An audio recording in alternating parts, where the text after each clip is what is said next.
Bonjour à tous les gars, bienvenue sur ma chaîne. Aujourd'hui, on va parler de BTC, petit update sur BTC, ETH et XRP.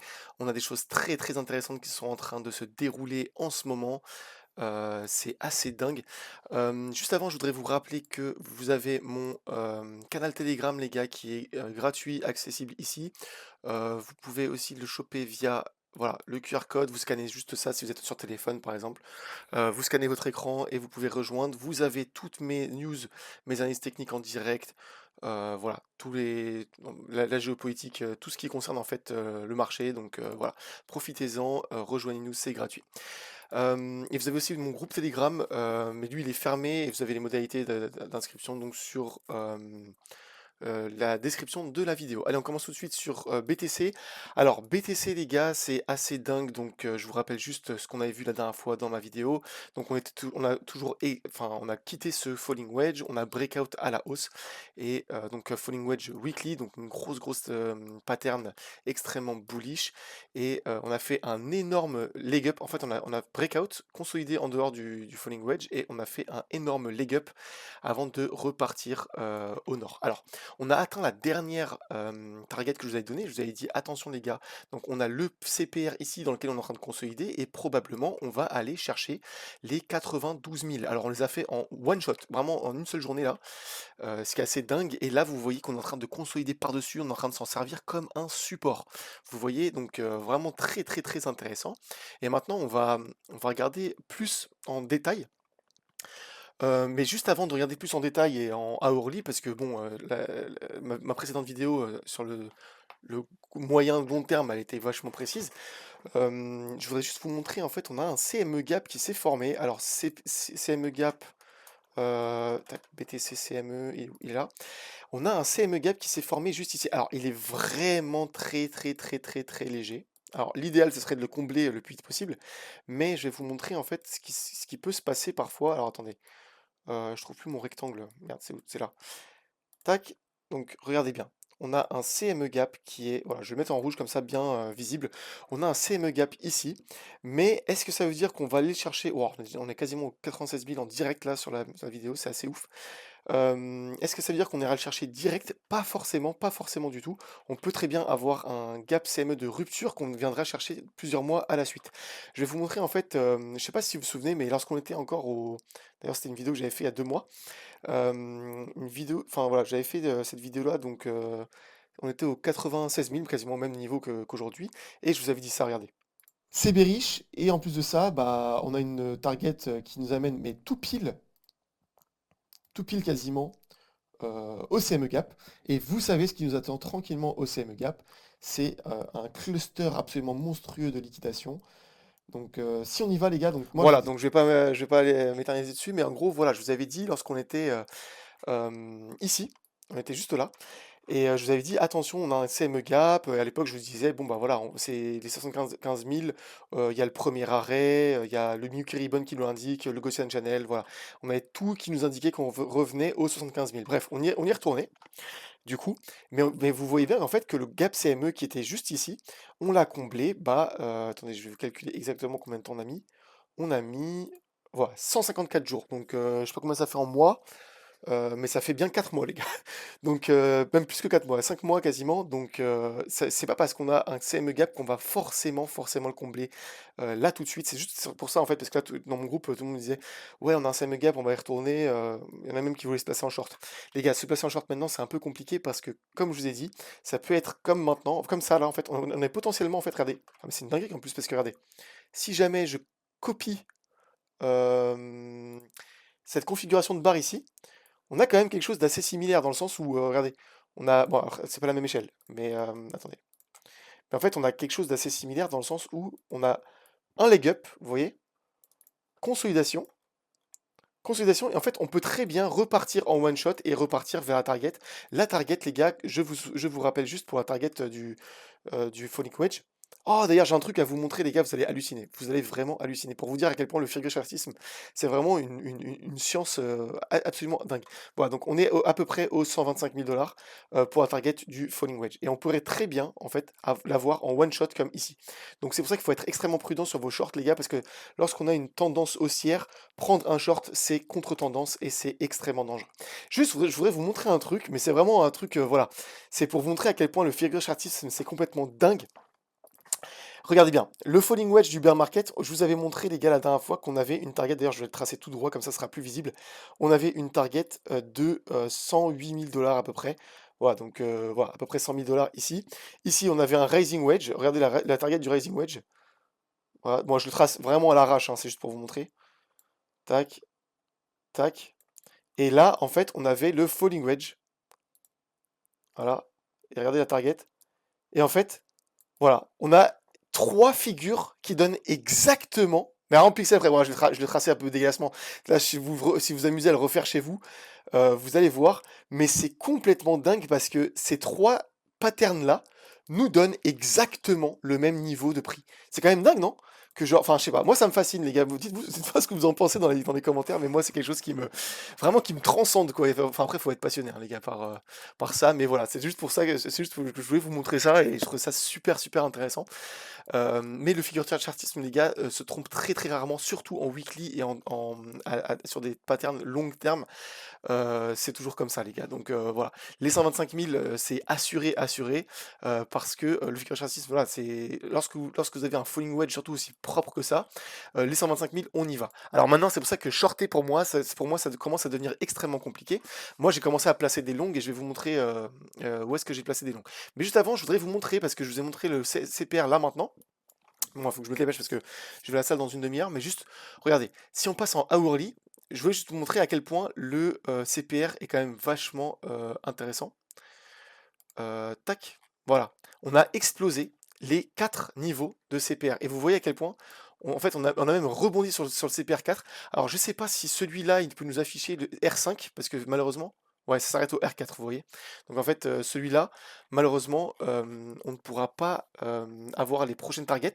Mais en hourly, en fait, ce que vous pouvez voir, c'est qu'on a vraiment respecté à 100% toutes les targets qu'il nous a données. Je peux le pinceau, voilà. Donc on a consolidé un petit peu dans le pivot, hop, on va chercher le R1, on consolide on rebondit contre le R1, on va chercher le R2, on revient voir le R1, et là on va chercher le R2, et là bam, on traverse comme du beurre le R2, R3, et R4 là même, et donc là on est sorti, et surtout sûrement on a cherché le R5, il faudrait chercher sur un autre CPR en fait. Le problème c'est que les autres ils sont payants, ils sont genre 900 dollars par mois. Mais les autres CPR en fait qui donnent beaucoup plus de targets. Mais vous pouvez voir que sûrement le R5 était là. Et en fait là on a consolidé entre le R5 et le R4. Et là on est en train de sortir. Alors ce que je voudrais vous montrer à court terme aussi, c'est qu'on est en train d'évoluer dans un falling broadening wedge ici. Et ce que je vous avais dit tout à l'heure, c'est que regardez, on était en train de faire un fake out pour retourner à réintégrer.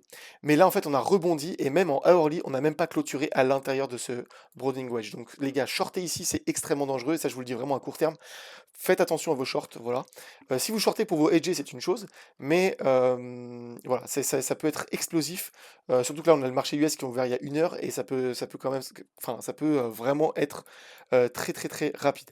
Qu'est-ce que je voulais vous montrer d'autre sur le BTC? Voilà, donc ça c'est la target que je voulais vous montrer sur Falling Broadening Wedge. Et juste, je voulais vous montrer les gars aussi. Un autre truc, mais je me souviens plus c'était quoi, je crois que c'était le Gaussian Channel en daily. Ah oui, voilà. Donc le Gaussian Channel en daily, c'est ça, exactement ça, c'est qu'on est en train de rebondir dessus. Vous voyez, en fait, tous les signaux convergent. C'est ça qui est incroyable, je trouve. À partir du moment où les gars, vous allez vous faire vos propres indicateurs, et ben vous allez voir que tous vos indicateurs convergent. Et là, on est en train de rebondir contre le Gaussian Channel en daily. Et là, enfin, je sais pas où est le CME gap, honnêtement. Attendez, je vais regarder le CME gap pour voir si on pourrait le clôturer. Avant, ouais, voilà. En fait, clôturer le CME gap en daily, ça voudrait dire que là, en fait, on rebondit contre le Gaussian Channel, revient chercher, et c'est un peu le signal idéal quand même. Revenir chercher là, et après, avant de repartir. Mais sur le BTC, classique, enfin sur le prix classique, parce que vous voyez, c'est même pas le Gaussian Channel, puisque c'est pas le même calcul, il y a des trous en fait qui ne sont pas présents sur le Gaussian Channel. Et ben là, vous voyez que le Gaussian nous fait office de support pour l'instant, et en fait, revenir chercher peut-être et combler le CME gap avant de repartir, et en fait, réintégrer ce Falling Broadening Wedge, ce serait clairement pas impossible. Et en fait, on a un peu la même configuration sur ETH, je vais vous montrer aussi. Sur l'ETH, là, on est en train d'évoluer dans un falling wedge tout court, par contre. Donc, qui est encore plus bullish que le falling broadening wedge. Et là, vous voyez, bah, enfin, est-ce que j'ai besoin de rappeler pour les nouveaux entrants? Bah, je vais rappeler les nouveaux entrants, pour les nouveaux entrants, les grosses targets. Mais juste avant, je voudrais vous montrer en court terme, voilà, on a un falling broadening wedge et en fait, on est en train de rebondir dessus pour l'instant. Il est en train de faire office de support. Je voudrais vous montrer aussi le CPR. Alors, CPR, les gars, il est archi pertinent sur ce niveau-là aussi. Pourquoi? Parce que regardez, le central pivot, on allait swinger en fait, donc on n'était pas certain de la target pour l'instant à chercher. On est revenu dans le central pivot et le central pivot nous a expédié directement au R1. On a rebondi contre sur le R1, on allait chercher le R2.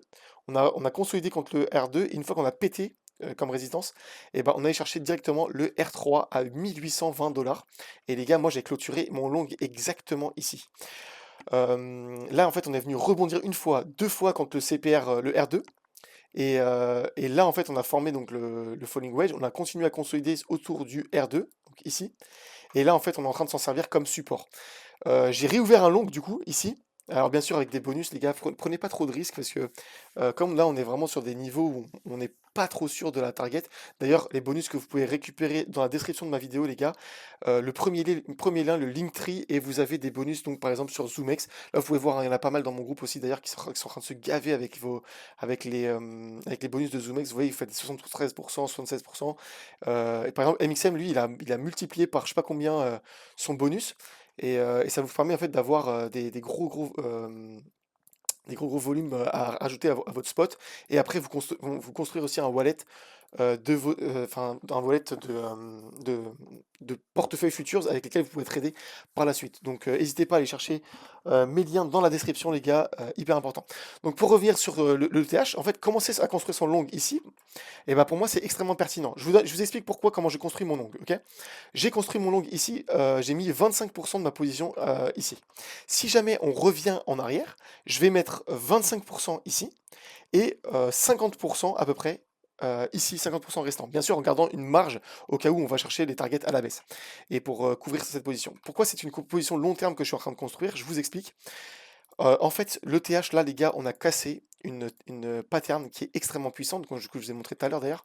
C'est un falling wedge en weekly, d'accord? On l'a cassé, on a fait un fake out ici à la baisse et on l'a cassé. En plus de ça, on a maintenu ce niveau-là, malgré ce fake out ici, pour faire peur à tout le monde, mais on a maintenu ce niveau-là qui correspond à quoi? Qui correspond à la zone de rechargement de longue. Regardez, on a une zone de rechargement de longue ici qu'on a maintenue. Et du coup, là, on a réintégré et on a cassé une pattern weekly à la hausse. Donc clairement, pour moi, on a de très gros signaux, rien qu'avec ça pour l'instant, qu'on est reparti pour de nouvelles targets beaucoup plus au-dessus. Autre chose que je voulais vous montrer aussi, c'est qu'on a aussi le stochastique qui confirme en fait tout ça, toutes ces théories. Regardez bien. Le stochastique, si je le trouve, parce que là je suis pas concentré, là. En fait, le stochastique, c'est quoi? C'est un détecteur de bottom. Un détecteur de bottom long terme. Vous regardez bien, en fait, à chaque fois qu'il a flashé au vert, et c'est très très rare, et bah c'était le bottom. Ici, par exemple, le bottom du bear market, là, on est vraiment venu chercher tout et faire peur à tout le monde avec une énorme baisse. On a consolidé un tout petit peu ici, et là, le stochastique nous a dit, attention les gars, c'est un bottom définitif. Donc, on est reparti, et on est même revenu faire peur à tout le monde, mais même revenu faire peur à tout le monde, on n'est pas venu plus bas, vous voyez, que le bottom ici. Parce qu'on n'avait pas, et là, il n'a pas reflash au vert, vous voyez, parce que le stochastique nous indiquait, voilà, le bottom a déjà été atteint, peu importe ce qui se passe, et même si on consolide ici, et bah, le bottom a été atteint, et là, après, on est reparti sur un mark of face absolument énorme, et on allait chercher de nouveaux sommets, ok? Et là, c'est exactement ce qui est en train de se passer, toute cette zone-là, il est en train de nous dire, les gars, on est en train de poser un bottom définitif. Donc c'est pour ça, en fait, on a beaucoup, beaucoup de signaux, et je vais pas m'étaler parce qu'on a vraiment des dizaines et des dizaines, et je pourrais passer une heure à vous montrer chaque indicateur, hein, c'est ouf, la convergence des... En fait, moi, ce qui me passionne vraiment dans le trading, c'est la convergence des indicateurs. Quand tous les indicateurs s'accordent sur une chose, et bah, c'est en général ce qui se passe. Et comme je vous avais expliqué, pour moi, les indicateurs, c'est exactement comme une lunette de sniper. Quand vous prenez une seule lunette, une seule lentille toute seule, et ben vous voyez rien. Ou alors c'est super flou. Mais par contre, quand vous ajoutez 2, 3, 4, 5, 6 et 7, et bah, vous arrivez à voir à 300 mètres de manière extrêmement précise une target et de manière extrêmement nette. Vous voyez? Et bah, c'est exactement pareil. Les indicateurs, c'est pareil. C'est comme chaque lentille. Chaque indicateur, c'est une lentille et vous les alignez à la suite. Et quand vous les alignez, ça vous permet d'avoir exactement le scénario qui va se passer. Exactement comme vous pouvez voir bah, sur le BTC, là par exemple, vous voyez ne serait-ce que rien qu'en figure chartisme, et bah, tout indiquait exactement la même target. Donc voilà. Pour moi, le DTH, c'est extrêmement bullish. On a posé notre bottom ici. En plus de ça, on a une pattern qui est en train de se former en weekly. Et ça, je ne vous l'ai jamais présenté, les gars. Restez bien attentifs avec moi. On a une pattern qui s'appelle le Shooting Star. Alors, je sais que c'est pas très. Alors, plutôt, ouais, plutôt Morning Star. En fait, à Wall Street, ils appellent ça Shooting Star parce que voilà, là-bas, tout est en shooting. Même quand ils disent, pour pas dire de gros mots, par exemple, pour dire shit, ils disent shoot. Voilà, c'est comme ça, c'est chez eux. Ils ont une. Voilà, mais tout le reste du monde, les gars, appelle ça une Morning Star. Morning Star, les gars, bah, regardez bien. C'est lorsqu'on a une série ou un doge, enfin en fait une candle en fait qui ressemble à ça et qui nous fait ça, une grosse mèche, une candle, et puis là on repart sur une grosse mèche. Ça s'appelle une morning star, les gars. Alors en général, souvent, c'est une seule bougie. Mais si vous regardez en fait plus précisément sur Shooting Star par exemple, bah vous voyez en fait que des fois, ouais, c'est plutôt ça. Ça peut arriver sur plusieurs candles et bien souvent d'ailleurs c'est plusieurs candles. Regardez par exemple ici là c'était 5 candles, vous voyez? On a 5 candles, une candle comme ça et après bah là bam on repart sur une target à la baisse. Sauf que nous en fait vous voyez que c'est bien que c'est inversé et on repart vers la hausse. Et regardez bien, si jamais je vous en trouve une, si je mets Shooting Star bullish peut-être. Bon, je vous laisserai vous faire vos propres recherches parce que en fait, dans ce cas, il faudrait que j'aille retourner dans l'encyclopédie pour vous montrer ça.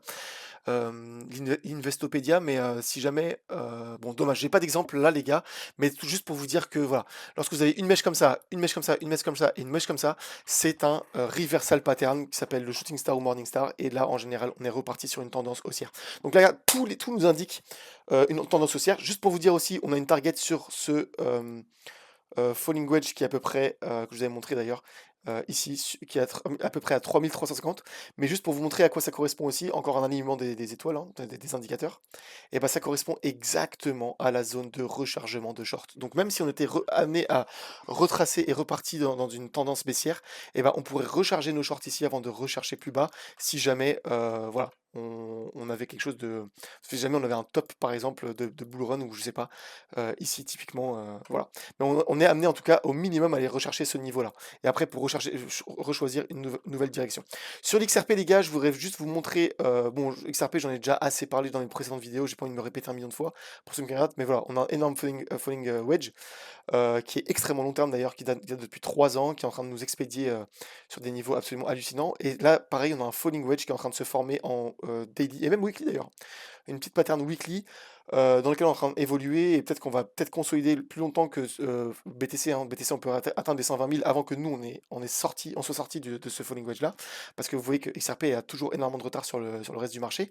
Mais là, en très court terme, d'ailleurs, j'ai jamais checké le CPR sur le. J'ai envie de le faire avec vous là vite fait. Ça vous donne. Ah oui, d'accord. Donc en fait, on est toujours baissier sur le CPR. On n'a toujours pas cassé ce central pivot. Oh, c'est super intéressant. Putain, faudrait que j'en parle. Bah, je vous en parler tout de suite, et puis je reviendrai dessus, sûrement je ferai une vidéo uniquement XRP. On est toujours en train de buter contre ce CPR en fait les gars, et bah, à partir du moment où on a réintégré ce CPR et on la flip comme un support, je peux vous dire que les 2,78 vont arriver extrêmement vite, et probablement on va aller chercher les prochaines targets, comme par exemple les 3,40, 3,92 et un nouvel ATH en fait, mais on va les faire comme du beurre, normalement. Mais il faudra juste qu'on casse ce truc là. Juste maintenant à court terme, pour ceux qui me suivent sur mes trades par exemple, parce que moi j'ai commencé à construire des trades, on a fait ce Falling Browning Wedge que vous avez partagé en fait dans mon groupe ici. Falling Browning Wedge, voilà, et on est en train de rebondir dessus. Voilà, je vous avais montré ça hier. On est en train de rebondir dessus pour l'instant, et si on le maintient, en fait, clairement, on va casser, on va réintégrer le CPR, et là, ce sera super intéressant.